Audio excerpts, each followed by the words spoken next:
નમસ્કાર દર્શક મિત્રો, વડોદરા ટુડે ન્યૂઝમાં આપનું સ્વાગત છે। વડોદરાની કપુરાઈ પોલીસે જાંબુઆ બ્રિજ પાસે બાતમીના આધારે એક બંધ બોડીના ટાટા ટેમ્પોમાંથી ભારતીય બનાવટના વિદેશી દારૂનો મોટો જથ્થો ઝડપી પાડ્યો છે।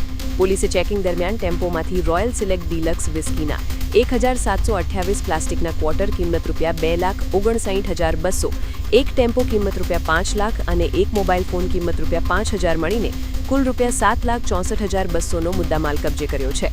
આ મામલે પોલીસે ટેમ્પો ચાલક આરોપી છેલસિંહ પાબુસિંહ દહિયાની ધરપકડ કરી છે, જ્યારે રાજસ્થાનના અન્ય એક આરોપી મહિપાલસિંહ નારાયણસિંહને પકડવા માટે આગળની કાયદેસરની કાર્યવાહી હાથ ધરી છે। આવા જ તમામ લેટેસ્ટ અપડેટ માટે જોતા રહો વડોદરા ટુડે ન્યૂઝ।